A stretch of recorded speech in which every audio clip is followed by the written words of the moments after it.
Hello hello students, आज आम पढ़ा प्रथम विश्वयुद्ध फास्ट वर्ल्ड वार।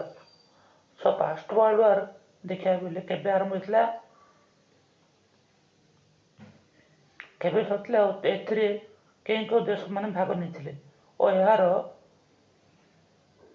प्रथम विश्वयुद्धर फलाफल कौन रही।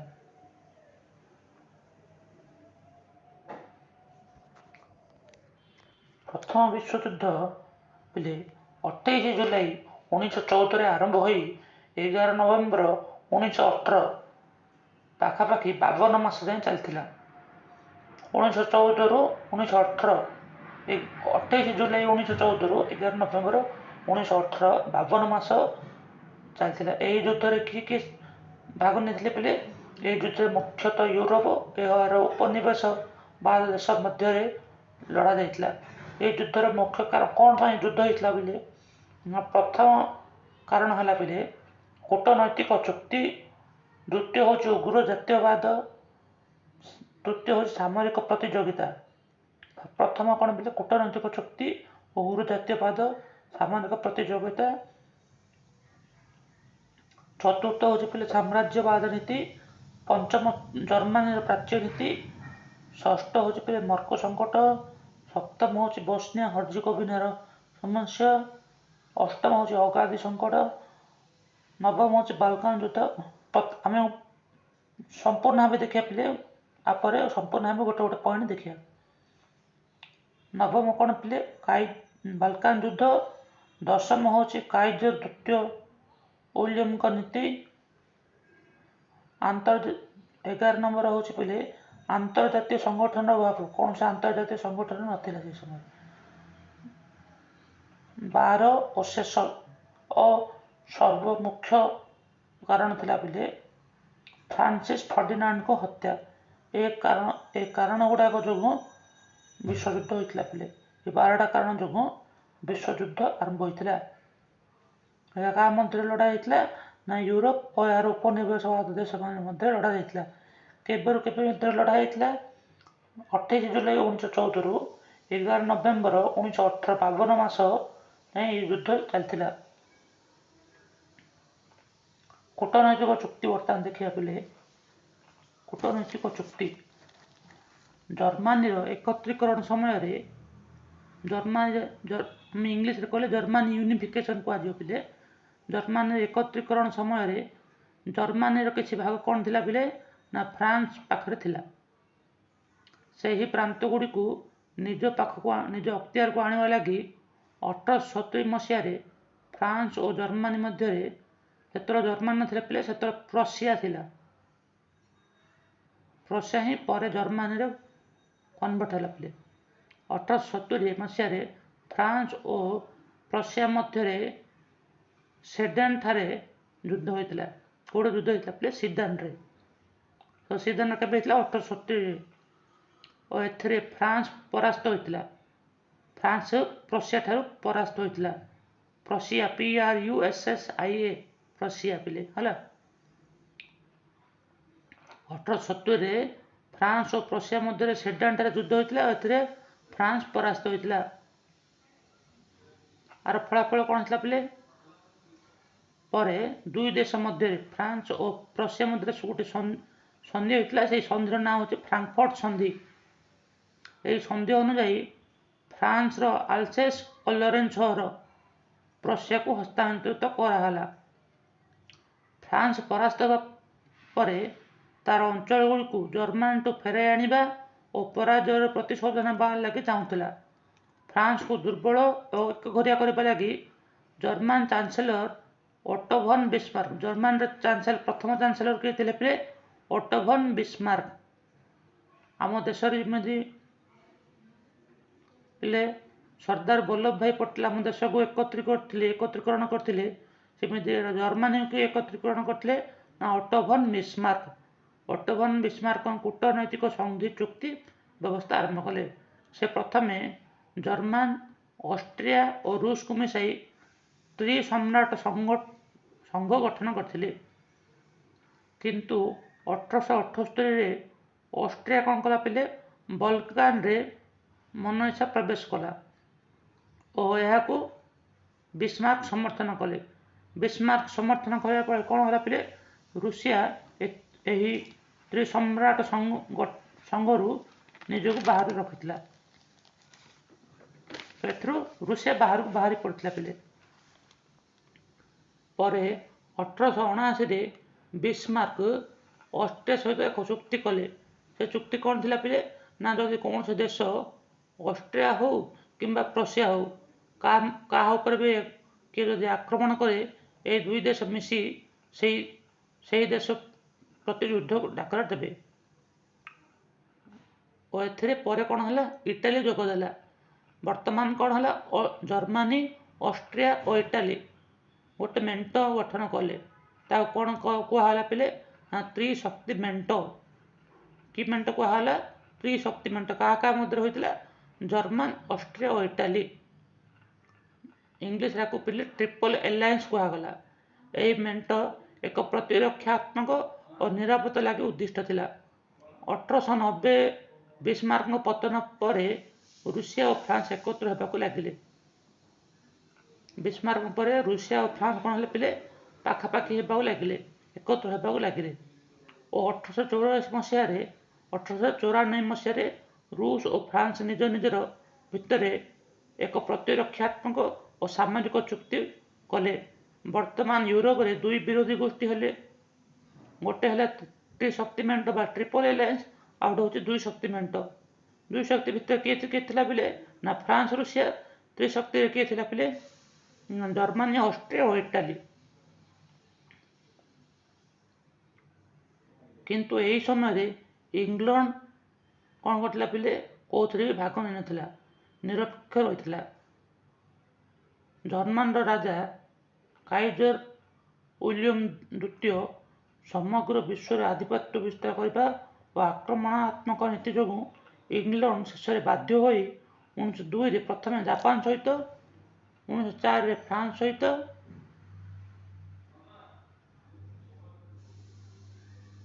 ଓ 1907ରେ ରୁଷିଆ ସହିତ ଚୁକ୍ତି ସ୍ୱାକ୍ଷର କଲେ। ବୁଝାପଡ଼ୁଛି ପିଲେ, ପ୍ରଥମେ ଇଂଲଣ୍ଡ କ'ଣ ଥିଲା, ନିରପେକ୍ଷ ଥିଲା, ଇଣ୍ଡିପେଣ୍ଡେଣ୍ଟ। କାହା ସହିତ ମଧ୍ୟ କୌଣସି ଗୋଷ୍ଠୀ ସହିତ ମିଶିନଥିଲା। କିନ୍ତୁ ଜର୍ମାନର ରାଜା ୱିଲିୟମ ଦ୍ୱିତୀୟଙ୍କ ଯୋଗୁଁ, ଜର୍ମାନର ରାଜାଙ୍କୁ କ'ଣ କୁହାଯାଉଛି ପିଲେ, କାଇଜର। ବୁଝାପଡ଼ୁଛି, କାଇଜର ଦ୍ୱିତୀୟଙ୍କ ଯୋଗୁଁ ଇଂଲଣ୍ଡ ବାଧ୍ୟ ହୋଇ ପ୍ରଥମେ କ'ଣ ହେଲା, 1902ରେ ଜାପାନ, 1904ରେ ଫ୍ରାନ୍ସ ଓ 1907ରେ ରୁଷିଆ ସହିତ ଚୁକ୍ତି ସ୍ୱାକ୍ଷରିତ କଲା। ଶେଷରେ କ'ଣ ହେଲା ପିଲେ, ଇଂଲଣ୍ଡ, ଫ୍ରାନ୍ସ ଓ ରୁଷ ମିଶି ତ୍ରିମିତ୍ର ପକ୍ଷ ବା ଟ୍ରିପଲ ଏଣ୍ଟେଣ୍ଟ ଗଠନ କଲେ ପିଲେ। ଓ ବିସ୍ମାର୍କଙ୍କ ଦ୍ୱାରା ତ୍ରିଶକ୍ତି ମେଣ୍ଟ, ଟ୍ରିପଲ ଏଲାଏନ୍ସକୁ ବର୍ତ୍ତମାନ ତ୍ରିଶକ୍ତି ମେଣ୍ଟକୁ ବର୍ତ୍ତମାନ ତ୍ରିମିତ୍ର ମେଣ୍ଟ, ଟ୍ରିପଲ ଏଲାଏନ୍ସକୁ ଟ୍ରିପଲ ଏଣ୍ଟେଣ୍ଟର ସମ୍ମୁଖୀନ ହେବାକୁ ପଡ଼ିଲା।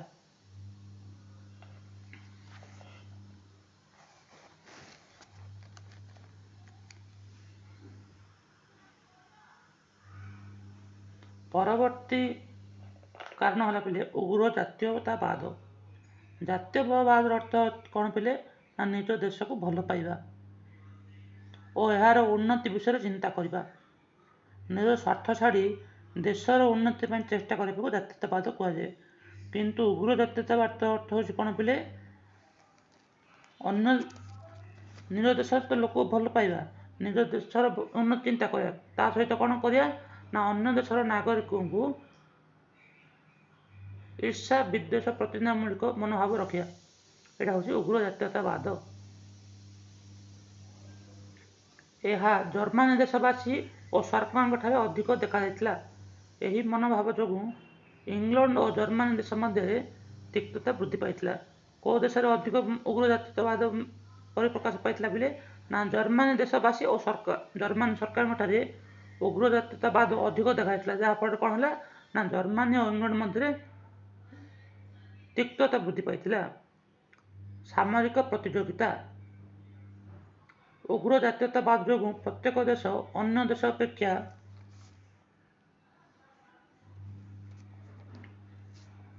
ନିଜର ସାମରିକ ଦକ୍ଷତା ବୃଦ୍ଧି କରିବା ଲାଗିଲେ।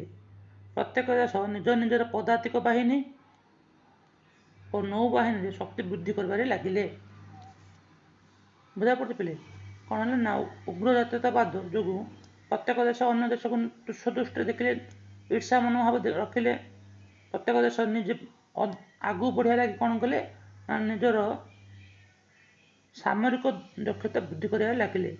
ପ୍ରତ୍ୟେକ ଦେଶ ନିଜ ନିଜର ପଦାତିକ ବାହିନୀ ଓ ନୌବାହିନୀର ଦକ୍ଷତା ବୃଦ୍ଧି କରିବାରେ ଲାଗିଗଲେ। କାହିଁକି? ଅନ୍ୟ ଦେଶ ଅପେକ୍ଷା ଆଗକୁ ବଢ଼ିବାର ଯେଉଁ ନିଶା ଥିଲା, ସେଥିପାଇଁ ଏଗୁଡ଼ାକ ସବୁ କାମ କଲେ ପିଲେ। 1890ରେ ଜର୍ମାନୀ ଇଂଲଣ୍ଡ ଅପେକ୍ଷା ନୌଶକ୍ତିରେ ଅଧିକ ବୃଦ୍ଧି ଘଟେଇଛି ବୋଲି ଘୋଷଣା କରିବା ଫଳରେ ଏହା ଇଂଲଣ୍ଡ ଓ ଜର୍ମାନୀର ସମ୍ପର୍କ ମଧ୍ୟରେ ତିକ୍ତତା ବୃଦ୍ଧି କରିଥିଲା।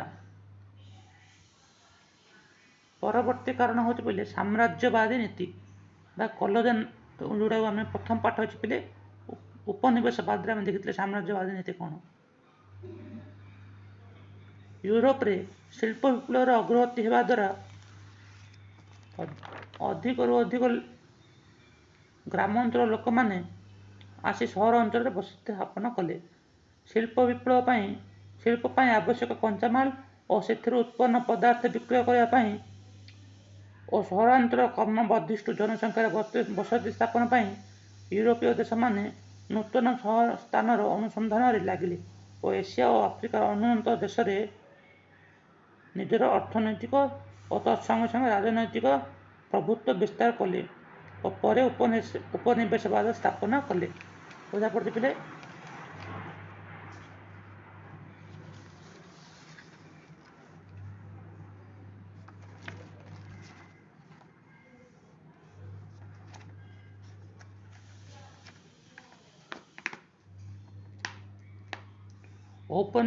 ଔପନିବେଶିକ ବିସ୍ତାରଣ ଦ୍ୱାରା ଜର୍ମାନୀ ଇଂଲଣ୍ଡଠାରୁ ଅଧିକ ଶକ୍ତିଶାଳୀ ହୋଇପାରେ ବୋଲି ଇଂଲଣ୍ଡ ଆଶା କଲା। ଜର୍ମାନୀ କ'ଣ ଭାବିଲା ନା ଔପନିବେଶବାଦ ଦ୍ୱାରା ଜର୍ମାନୀ ଅଧିକ ଶକ୍ତିଶାଳୀ ହୋଇପାରିବ ବୋଲି ଇଂଲଣ୍ଡ ଆଶା କଲା। 1907 ମସିହାରେ ଜର୍ମାନୀକୁ ଔପନିବେଶିକବାଦ ପ୍ରତିଦ୍ୱନ୍ଦ୍ୱିତାରୁ ହଟାଇବା ପାଇଁ ଇଂଲଣ୍ଡ ଫ୍ରାନ୍ସ ସହିତ ହାତ ମିଳିଥିଲା। ଇଂଲଣ୍ଡ କାହା ସହିତ ହାତ ମିଶାଇଥିଲା ନା ଫ୍ରାନ୍ସ ସହିତ ହାତ ମିଶାଇଥିଲା ପିଲେ। ଆମେ ଦେଖିଥିଲେ ପିଲେ 1907ରେ ଇଂଲଣ୍ଡ ଆଉ ଫ୍ରାନ୍ସ ମିଶିଥିଲେ କୂଟନୈତିକ ଚୁକ୍ତିରେ ଆମେ ଦେଖିଥିଲେ।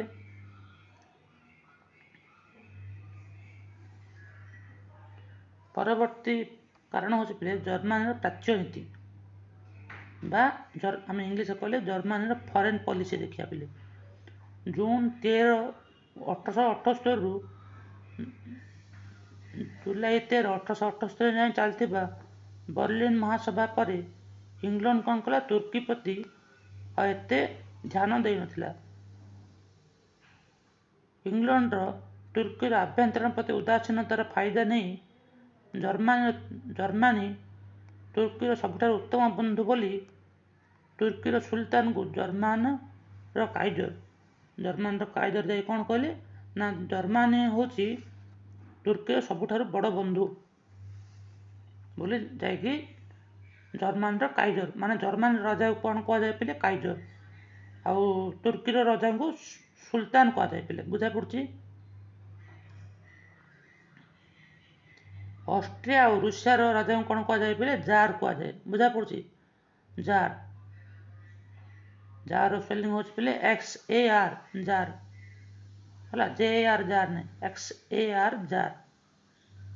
ପ୍ରକୃତରେ ଜର୍ମାନୀର ରାଜା ଯାଇକି ବା କାଇଜର ଯାଇକି ତୁର୍କୀର ସୁଲତାନଙ୍କୁ ଆଶ୍ୱାସନା ଦେଲେ ଯେ ତୁର୍କୀର ପ୍ରକୃତ ବନ୍ଧୁ ହେଉଛି ଜର୍ମାନୀ। ତା'ର କାରଣ ଥିଲା ପିଲେ ଜର୍ମାନୀ ବ୍ୟାପାର ବୃଦ୍ଧି କରିବା ଲାଗି ନିଜର ରାଜଧାନୀ ବର୍ଲିନ ଠାରୁ ଇରାକର ରାଜଧାନୀ ବାଗଦାଦ ପର୍ଯ୍ୟନ୍ତ ଗୋଟିଏ ରେଳ ଲାଇନ ବିଛାଇବାକୁ ଚାହୁଁଥିଲା। ତାହା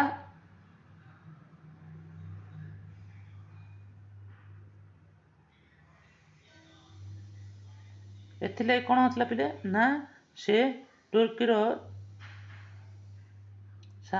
ଅନୁମତି ଚାହୁଁଥିଲା। ସେଥିଲାଗି ଯାଇ ଜର୍ମାନର ରାଜା ତୁର୍କୀର ସୁଲତାନଙ୍କୁ ଭରସା ଦେଇଥିଲେ। କିନ୍ତୁ ଇଂଲଣ୍ଡ କ'ଣ କଲା ପିଲେ ଏହାର ବିରୋଧ କରିଥିଲା, କାରଣ ଏହାଦ୍ୱାରା ଭାରତ ଓ ଏସିଆରେ ଥିବା ତା'ର ଉପନିବେଶବାଦ ପ୍ରତି ଜର୍ମାନୀ ସମସ୍ୟା ସୃଷ୍ଟି କରିପାରେ ବୋଲି ଇଂଲଣ୍ଡ ଆଶଙ୍କା କଲା। ଯଦି ଜର୍ମାନୀ ବର୍ଲିନରୁ ବାଗଦାଦ ବା ଇରାକ ଯାଇ ରେଳ ଲାଇନ୍ ବିଛାଇ ଦେଲା, ତାହେଲେ କ'ଣ ହେବ? ଜର୍ମାନୀ ବାଗଦାଦରେ ବା ଇରାକରେ ଆସି ବେପାର କରିବ। ସେମିତି କ'ଣ ନା, ଇରାକରୁ ବର୍ତ୍ତମାନ କ'ଣ ଇରାକ ଇରାନ ଦେଇକି ଆଫଗାନିସ୍ତାନ ଦେଇକି ଇଣ୍ଡିଆରେ ପ୍ରବେଶ କରିବାର ସମ୍ଭାବନା ଥିଲା। ସେହି ସମ୍ଭାବନା କାରଣରୁ ଏହାଦ୍ୱାରା କ'ଣ ହେବ ନା, ଇଂଲଣ୍ଡର ଯେଉଁ ଉପନିବେଶବାଦ ଥିଲା ଭାରତ ଏସିଆ ମହାଦ୍ୱୀପରେ, ଭାରତ ଓ ଅନ୍ୟ ଦେଶରେ, ତାହା ପ୍ରତି ଜର୍ମାନୀ ସମସ୍ୟା ସୃଷ୍ଟି କରିବ ବୋଲି ଇଂଲଣ୍ଡ ଆଶଙ୍କା କଲା। ଏହି ରେଳ ପ୍ରକଳ୍ପ ଦ୍ୱାରା ସର୍ବିଆରେ କ'ଣ ହେବ? ସର୍ବିଆ ଦେଶରେ ଫ୍ରାନ୍ସ ଯେଉଁ ନିଜର ଆଧିପତ୍ୟ ବିସ୍ତାର କରିଥିଲା, ସେଥିପ୍ରତି ମଧ୍ୟ ବିପଦ ସୃଷ୍ଟି ହୋଇପାରେ ବୋଲି ଫ୍ରାନ୍ସ ଆଶଙ୍କା କଲା। ଫ୍ରାନ୍ସ ମଧ୍ୟ ଏହି ପ୍ରକଳ୍ପକୁ ବିରୋଧ କଲା। ପ୍ରଥମେ କିଏ ବିରୋଧ କରିଥିଲା? ଇଂଲଣ୍ଡ, ପରେ ଫ୍ରାନ୍ସ ବିରୋଧ କରିବା ଦ୍ୱାରା ଫ୍ରାନ୍ସର ବନ୍ଧୁ ଭାବରେ ରୁଷିଆ ମଧ୍ୟ ଏହି ପ୍ରକଳ୍ପକୁ ବିରୋଧ କଲା। ପରବର୍ତ୍ତୀ ମୁଖ୍ୟ କାରଣ ହେଉଛି ପିଲେ ମରକ୍କୋ ସଂକଟ। ମରକ୍କୋ କେଉଁଠି ଦେଶ ପିଲେ? ମରକ୍କୋ ହେଉଛି ନର୍ଥ ଆଫ୍ରିକା ବା ଉତ୍ତର ଆଫ୍ରିକାର ଗୋଟେ ଦେଶ, ଯାହାକି ସମୁଦ୍ର ମୁହାଣରେ ଉପସ୍ଥିତ ଅଛି। 1904ରେ ଫ୍ରାନ୍ସ ଓ ଇଂଲଣ୍ଡ ମଧ୍ୟରେ ସ୍ୱାକ୍ଷରିତ ହୋଇଥିବା ବନ୍ଧୁତା ଚୁକ୍ତିନାମା ଅନୁଯାୟୀ କ'ଣ ହେଇଥିଲା ପିଲେ? 1904ରେ ଫ୍ରାନ୍ସ ଓ ଇଂଲଣ୍ଡ ମଧ୍ୟରେ ଗୋଟେ ଚୁକ୍ତିନାମା ସ୍ୱାକ୍ଷର ହୋଇଥିଲା। ତାକୁ ଇଂଲିଶରେ କହୁଛନ୍ତି ପିଲେ ଟ୍ରିଟି ଅଫ୍ ଏଣ୍ଟେଣ୍ଟ, ବନ୍ଧୁତା ଚୁକ୍ତି ହେଇଥିଲା। ଏ ବନ୍ଧୁତା ଚୁକ୍ତିରେ କ'ଣ ଥିଲା ପିଲେ? ନା, ଦୁଇ ଦେଶ ଇଂଲଣ୍ଡ ଓ ଫ୍ରାନ୍ସ ଦୁଇ ଦେଶ ଅନ୍ୟ ଦେଶର ଉପନିବେଶରେ ହସ୍ତକ୍ଷେପ କରିବେନି। ମାନେ ଫ୍ରାନ୍ସ ଇଂଲଣ୍ଡର ଉପନିବେଶରେ ହସ୍ତକ୍ଷେପ କରିବ ନାହିଁ, କି ଇଂଲଣ୍ଡ ଫ୍ରାନ୍ସର ଉପନିବେଶବାଦରେ ହସ୍ତକ୍ଷେପ କରିବ ନାହିଁ। ଓ ଇଜିପ୍ଟକୁ ଇଂଲଣ୍ଡର ଅଧିକାର ରହିବ ଓ ମରକ୍କୋକୁ ଫ୍ରାନ୍ସର ଅଧିକାର ରହିବ ଓ ମରକ୍କୋର କିଛି ଅଞ୍ଚଳକୁ ସ୍ପେନ୍ର ମଧ୍ୟ ଅଧିକାର ରହିବ। ଏହି ରାଜିନାମା ଦ୍ୱାରା କ'ଣ ହେଇଥିଲା ପିଲେ? ଶହ ଶହ ବର୍ଷର ଦୁଇ ଶତ୍ରୁ ଦେଶ ଇଂଲଣ୍ଡ ଓ ଫ୍ରାନ୍ସ ଦୁଇ ମିତ୍ର ଦେଶରେ ପରିଣତ ହେଲେ ପିଲେ। ତମେ ଯେତେବେଳେ ପିଲେ ବିଶ୍ୱ ଇତିହାସ ପଢ଼ିବ, ସେତେବେଳେ ଦେଖିବ କେମିତି ପ୍ରଥମରୁ ହିଁ ଫ୍ରାନ୍ସ ଓ ଇଂଲଣ୍ଡ ଦୁଇ ବିରୋଧୀ ଥିଲେ, କିନ୍ତୁ 1904ରେ କ'ଣ ହେଲେ? ସେମାନେ ଦୁଇ ମିତ୍ର ଦେଶରେ ପରିଣତ ହୋଇଗଲେ। ମରକ୍କୋ କ'ଣ ହେଲା ପିଲେ? ଏମାନେ କ'ଣ ପାଇଁ ଏତେ ଆଗ୍ରହୀ ହୋଇଥିଲେ? ଫ୍ରାନ୍ସ କ'ଣ ପାଇଁ ଏତେ ଆଗ୍ରହ ଥିଲା ପିଲେ? ନା, ମରକ୍କୋ ଦେଶ ପ୍ରଚୁର ଲୌହ ସମ୍ପଦରେ ପରିପୂର୍ଣ୍ଣ ଥିଲା ଓ ଏହାର ଭୌଗୋଳିକ ଅବସ୍ଥିତି ଏପରି ଥିଲା ଯେ ଏଥିପ୍ରତି ଇଟାଲୀ, ଜର୍ମାନୀ ଓ ସ୍ପେନ୍ ମଧ୍ୟ ଲାଳିତ ଥିଲେ। କିନ୍ତୁ ଜର୍ମାନୀର ରାଜା ବା ଜର୍ମାନୀର କାଇଜର ମରକ୍କୋର ଟାଞ୍ଜେର ସହରକୁ ଗଲେ ପିଲେ। ଟାଞ୍ଜେର ହେଉଛି ଗୋଟେ ବନ୍ଦର ସହର ପିଲେ। ବନ୍ଦର ସହରକୁ ଯାଇ ଆଶ୍ୱାସନା ଦେଲେ ଯେ ଜର୍ମାନୀ ମରକ୍କୋର ସମ୍ପ୍ରଭୁତା ଓ ବାଣିଜ୍ୟ କାରବାରରେ ମରକ୍କୋକୁ ସମ୍ପୂର୍ଣ୍ଣ ସାହାଯ୍ୟ କରିବ। କ'ଣ ଆଶ୍ୱାସନା ଦେଲେ ପିଲେ? ନା, ମରକ୍କୋର ସମ୍ପ୍ରଭୁତା ଓ ବିଜନେସ୍ ବା ବାଣିଜ୍ୟ କାରବାରରେ ମରକ୍କୋକୁ ସମ୍ପୂର୍ଣ୍ଣ ସାହାଯ୍ୟ କରିବ। କିଏ କରିବ? ନା, ଜର୍ମାନୀ କରିବ।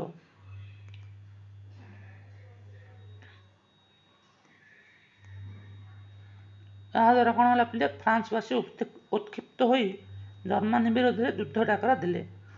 ଜାନୁଆରୀ 16ରୁ ଏପ୍ରିଲ 7 ଯାଏଁ ସ୍ପେନ୍ର ଆଲଜେସିରାସଠାରେ ଗୋଟିଏ ସମ୍ମିଳନୀ ହୋଇଥିଲା ପିଲେ। ବୁଝାପଡ଼ୁଛି? କେଉଁଠି ହେଇଥିଲା? ନା, ସ୍ପେନ୍ର ଆଲଜେସିରାସଠାରେ ଗୋଟିଏ ସମ୍ମିଳନୀ ହୋଇଥିଲା। ଏହି ସମୟରେ କ'ଣ ନିଷ୍ପତ୍ତି ନିଆଗଲା? ଯେ ଫ୍ରାନ୍ସ ମରକ୍କୋର କିଛି ଆର୍ଥିକ ବା ଇକୋନୋମିକ୍ ବେନିଫିଟ୍ ପାଇବ ବା ସୁବିଧା ଉପଭୋଗ କରିପାରିବ, କିନ୍ତୁ ମରକ୍କୋକୁ ସମ୍ପୂର୍ଣ୍ଣ ଅଧିକାର କରିପାରିବ ନାହିଁ। ଏହାଦ୍ୱାରା କ'ଣ ହେଲା?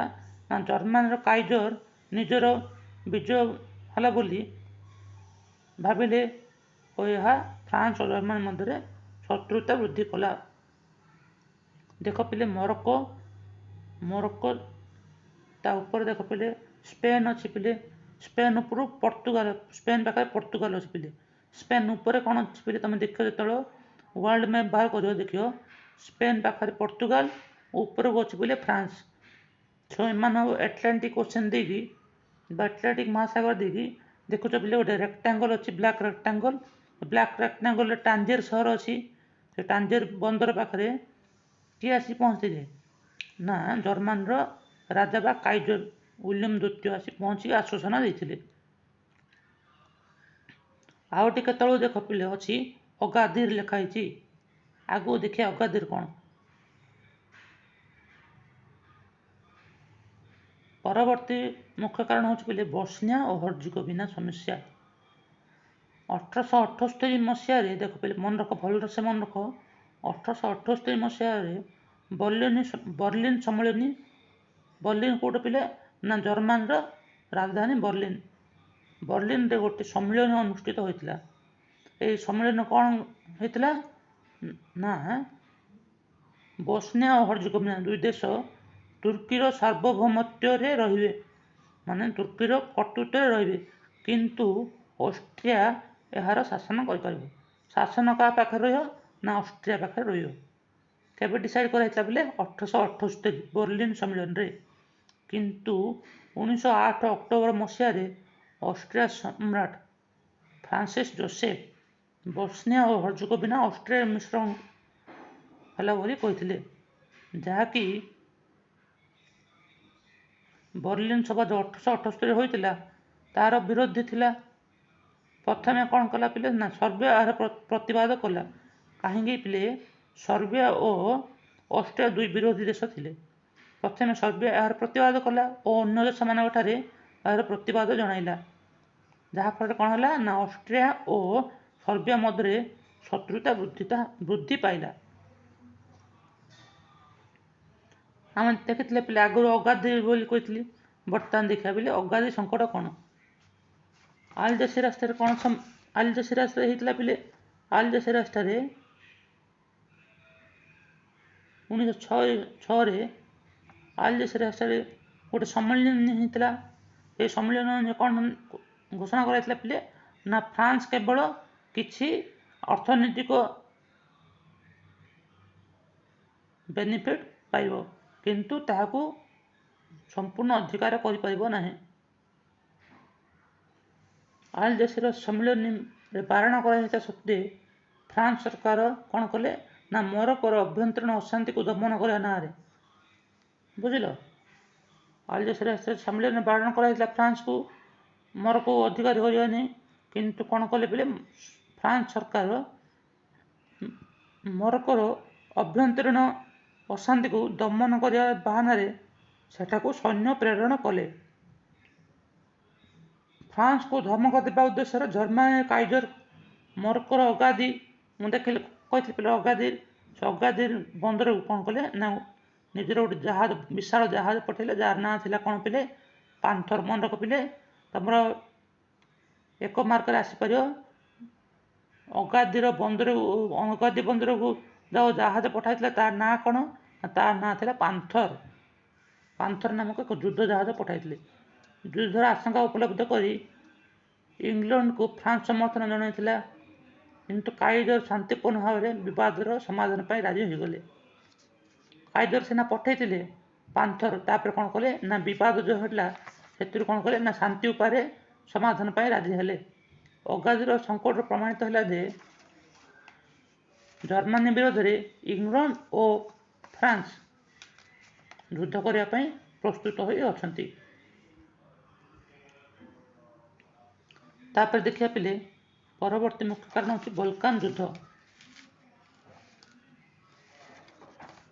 ବଲକାନ ଯୁଦ୍ଧ କ'ଣ, ବଲକାନ କ'ଣ ପିଲେ, ବଲକାନ ଗୋଟେ ଏରିଆ, ସେ ବଲକାନ ଦେଶ ଗୁଡ଼ାକ ଅଛି ପିଲେ, ବୁଝା ପଡ଼ୁଛି।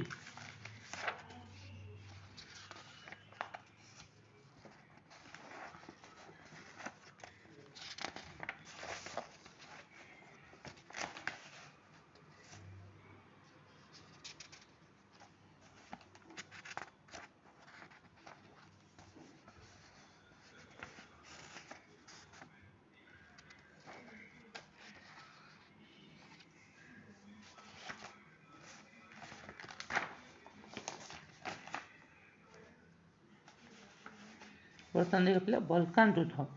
ଅଷ୍ଟ୍ରିଆ ଓ ସର୍ବିଆ ମଧ୍ୟରେ ଏବଂ ଅଷ୍ଟ୍ରିଆ ରୁଷିଆ ମଧ୍ୟରେ ଥିବା ଅଞ୍ଚଳକୁ କ'ଣ କୁହାଯାଏ ପିଲେ? ବଲକାନ। ବୁଝା ପଡ଼ୁଛି?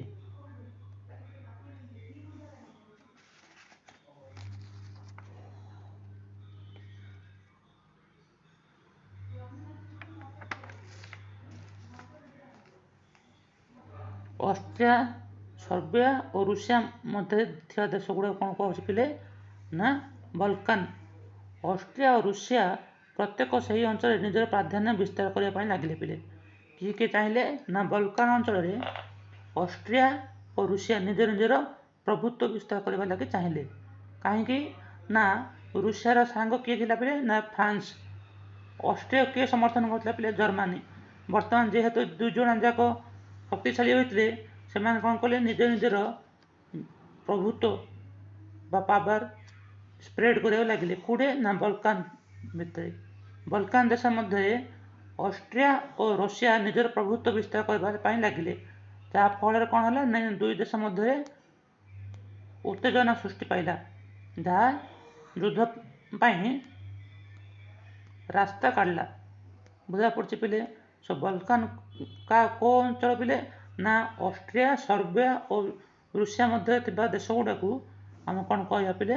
ବଲକାନ ଦେଶ କହିବା।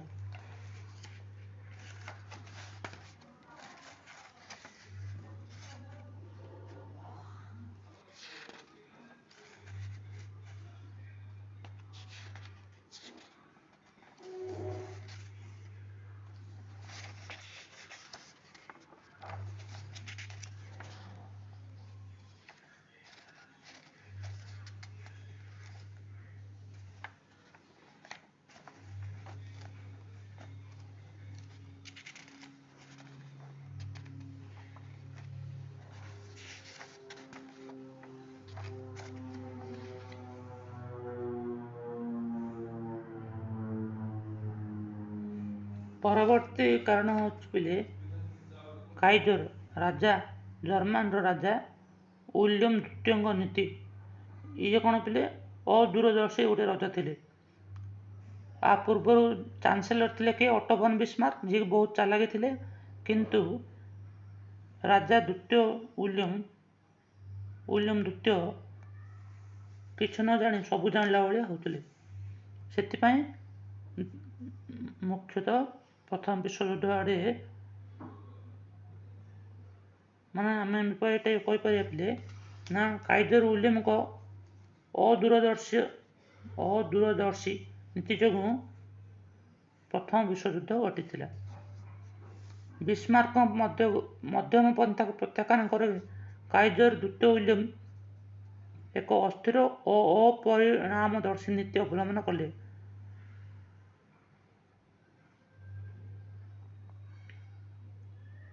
ଜର୍ମାନର ପ୍ରଭୁତ୍ୱ ବିସ୍ତାର ନୀତିକୁ ଆସ୍ଫାଳନ ସହିତ ବ୍ୟକ୍ତ କରି ସେ ସବୁଠି କ'ଣ ଡିଣ୍ଡି ହୋଇ ପଡ଼ୁଥିଲେ ପିଲେ? ନା ଜର୍ମାନୀ ସବୁଠୁ ପାୱାରଫୁଲ୍ ହୋଇଗଲା। ଯାହାଦ୍ୱାରା କ'ଣ ହେଲା? ଅନ୍ୟ ଦେଶ ମଧ୍ୟରେ ଜର୍ମାନୀ ଅନ୍ୟ ଦେଶ ମଧ୍ୟରେ ସମ୍ପର୍କରେ ତିକ୍ତତା ଆସିଥିଲା।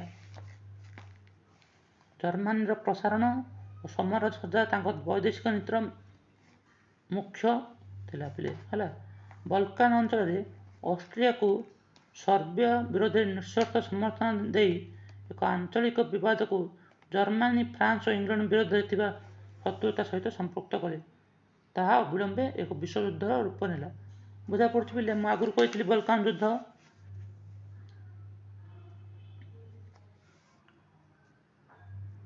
ପରବର୍ତ୍ତୀ ହେଉଛି ପିଲେ ଆନ୍ତର୍ଜାତିକ ସଂଗଠନର ଅଭାବ।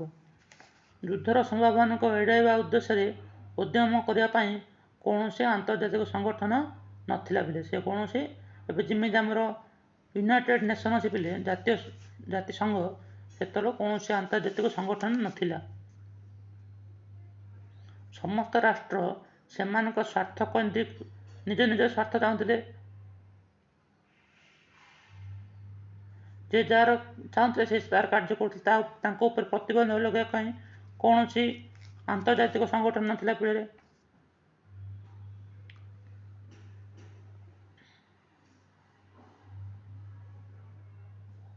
1899 ଓ 1907 ମସିହାରେ ହେଗ୍ ଠାରେ ହୋଇଥିବା ସମ୍ମିଳନୀ ଗୁଡ଼ିକରେ ଯୁଦ୍ଧ ନିବାରଣ ପାଇଁ କେତେକ ଗୁରୁତ୍ୱପୂର୍ଣ୍ଣ ଆଇନ ପ୍ରଣୟନ କରାଯାଇଥିଲା, କିନ୍ତୁ ଏହି ଆଇନଗୁଡ଼ିକ ପାଳନ କୌଣସି ଦେଶ କରୁନଥିଲେ।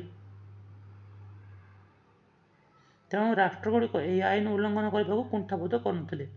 ପ୍ରତ୍ୟେକ ରାଷ୍ଟ୍ର ତିଳେ ହେଲେ ଅନ୍ୟ ରାଷ୍ଟ୍ରର ସ୍ୱାର୍ଥ ପ୍ରତି ଯତ୍ନବାନ ନଥିଲେ, କେବଳ ନିଜ ଦେଶର ସ୍ୱାର୍ଥ ଦେଖୁଥିଲେ ବୋଲି। ପରବର୍ତ୍ତୀ ମୁଖ୍ୟ ବିଶ୍ୱଯୁଦ୍ଧର ମୁଖ୍ୟ କାରଣ ହେଉଛି ପିଲେ ଅଷ୍ଟ୍ରିଆର ଯୁବରାଜ ଫ୍ରାନ୍ସିସ୍ ଫର୍ଡିନାଣ୍ଡଙ୍କ ହତ୍ୟା। ବୁଝା ପଡ଼ୁଛି ପିଲେ?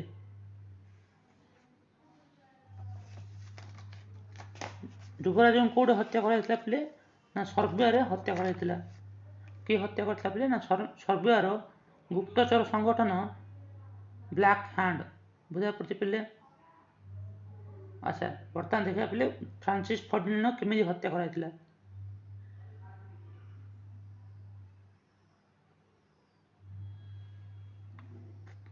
ଅଷ୍ଟ୍ରିଆର ଯୁବରାଜ ଫ୍ରାନ୍ସିସ୍ ଫର୍ଡିନାଣ୍ଡ ବୋସ୍ନିଆର ରାଜଧାନୀ ସାରାଜେଭୋକୁ ଯିବାକୁ ଚାହିଁଥିଲେ, କିନ୍ତୁ ଏହାକୁ କ'ଣ ହେଇଥିଲା ପିଲେ? ନା ଅଷ୍ଟ୍ରିଆର ଗୁପ୍ତ ସଂଗଠନ ବା ଯାହାକୁ ଆମେ କହିବା ସ୍ପାଏ ପିଲେ। ବୁଝା ପଡ଼ୁଛି? ଗୁପ୍ତ ସଂଗଠନ କ'ଣ କରିଥିଲା ପିଲେ? ମନା କରିଥିଲା ଓ ବାରଣ କରିଥିଲା ବୋସ୍ନିଆର ରାଜଧାନୀକୁ ଯିବାକୁ ମନା କରିଥିଲା।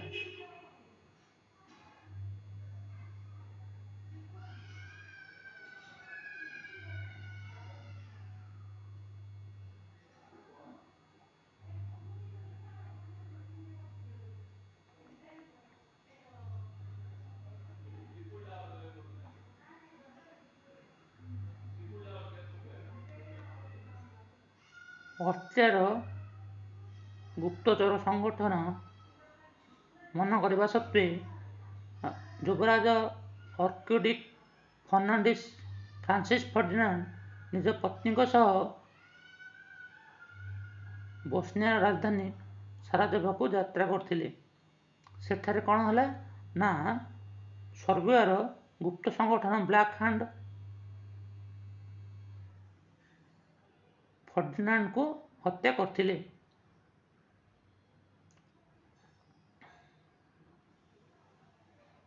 ଏହାଦ୍ୱାରା କ'ଣ ହେଲା ପିଲେ?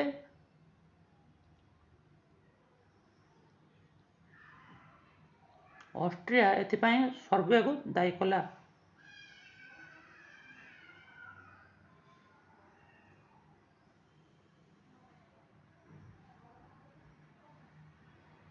ଓ କ'ଣ ହେଲା? ନା ଏହାଦ୍ୱାରା କ'ଣ ହେଲା? ଆଡ୍ରିଆଟିକ୍ ସାଗର ମଧ୍ୟକୁ ସର୍ବିଆର ପ୍ରବେଶକୁ ଅଷ୍ଟ୍ରିଆ ବିରୋଧ କଲା, ଯାହାଫଳରେ କ'ଣ ହେଲା? ଅଷ୍ଟ୍ରିଆ ଓ ସର୍ବିଆ ମଧ୍ୟରେ ଆଗରୁ ସମ୍ପର୍କ ତିକ୍ତ ଥିଲା। ଅଷ୍ଟ୍ରିଆ ରାଜକୁମାରଙ୍କ ହତ୍ୟା ସର୍ବିଆ ଉପରେ ପ୍ରତିଶୋଧ ନେବା ପାଇଁ ଅଷ୍ଟ୍ରିଆକୁ ଏକ ସୁଯୋଗ ଦେଲା।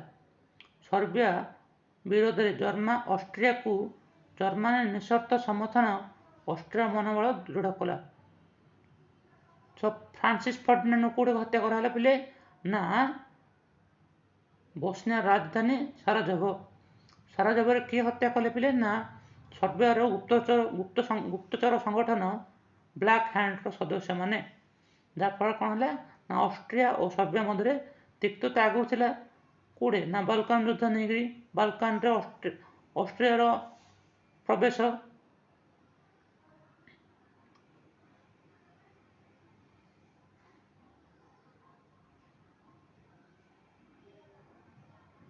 ବର୍ତ୍ତମାନ କ'ଣ ହେଲା ପିଲେ? ନା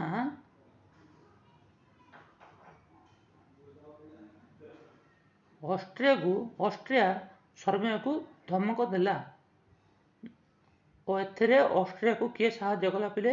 ନା ଜର୍ମାନୀ ସାହାଯ୍ୟ କଲା।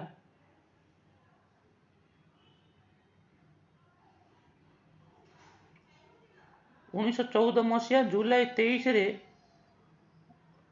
ଅଷ୍ଟ୍ରିଆ 10ଟି ସର୍ତ୍ତ ସମ୍ବଳିତ ଏକ ଚରମପତ୍ର ୱାର୍ଣ୍ଣିଂ ଲେଟର ପିଲେ। ବୁଝା ପଡ଼ୁଛି?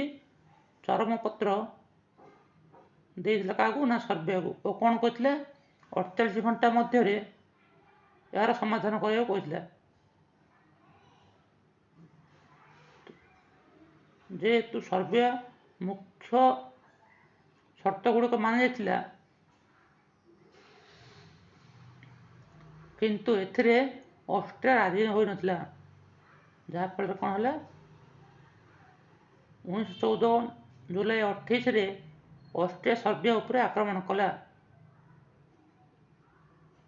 ଏହାର 3 ଦିନ ପରେ ରୁଷିଆ ଅଷ୍ଟ୍ରିଆ ବିରୋଧରେ ଯୁଦ୍ଧ ଘୋଷଣା କରିବା ସଙ୍ଗେ ସଙ୍ଗେ ଅଗଷ୍ଟ ମାସ 1 ତାରିଖରେ ଜର୍ମାନୀ ରୁଷିଆ ବିରୋଧରେ ଯୁଦ୍ଧ ଘୋଷଣା କଲା। ବୁଝାପଡ଼ୁଛି ପିଲେ ଫାଷ୍ଟ କୋଉଟା ଆରମ୍ଭ ହେଲା ନା ସର୍ବିଆ। ଅଷ୍ଟ୍ରିଆ କ'ଣ କଲା ସର୍ବିଆ ବିରୋଧରେ ଯୁଦ୍ଧ ଦେଲା। ବୁଝାପଡ଼ୁଛି ଏହାର 3 ଦିନ ପରେ କ'ଣ ହେଲା ରୁଷିଆ ଅଷ୍ଟ୍ରିଆ ବିରୋଧରେ ଫାଷ୍ଟ ଅଷ୍ଟ୍ରିଆ ସର୍ବିଆ ବିରୋଧରେ, ତାପରେ ଅଷ୍ଟ୍ରିଆ ବିରୋଧରେ ରୁଷ। ବୁଝାପଡ଼ୁଛି ପିଲେ ଅଗଷ୍ଟ ମାସ 1 ତାରିଖରେ ଜର୍ମାନୀ ରୁଷିଆ ବିରୋଧରେ ଯୁଦ୍ଧ ଘୋଷଣା କଲା। ଫାଷ୍ଟ ଅଷ୍ଟ୍ରିଆ ସର୍ବିଆ, ତାପରେ ଅଷ୍ଟ୍ରିଆ ଉପରେ ରୁଷ ଉପରେ ଜର୍ମାନୀ, ଏ ଟାଇପ୍ର ସମସ୍ତେ ଜଣେ ଜଣଙ୍କ ଉପରେ ଆକ୍ରମଣ କଲେ। ଫ୍ରାନ୍ସ ଯେହେତୁ ରୁଷିଆର ମିତ୍ର ରାଷ୍ଟ୍ର ହୋଇଥିଲା, ସେ ମଧ୍ୟ ଅଷ୍ଟ୍ରିଆ ଓ ଜର୍ମାନୀ ଭିତରେ ଯୁଦ୍ଧ ଘୋଷଣା କରାଗଲା। ବୁଝାପଡ଼ୁଛି ପିଲେ ମନେ ରଖ, ପ୍ରଥମେ କିଏ ହେଲା ନା ଅଷ୍ଟ୍ରିଆ କାହାକୁ ଆଟାକ୍ କଲା ନା ସର୍ବିଆକୁ ଆଟାକ୍ କଲା। ଯେହେତୁ ଅଷ୍ଟ୍ରିଆ ଜର୍ମାନୀର ସାଙ୍ଗ ଥିଲା ଓ ସର୍ବିଆ ରୁଷିଆର ସାଙ୍ଗ ଥିଲା, ରୁଷିଆ କ'ଣ କଲା ନା ଅଷ୍ଟ୍ରିଆକୁ ଆଟାକ୍ କଲା, ଆକ୍ରମଣ କଲା।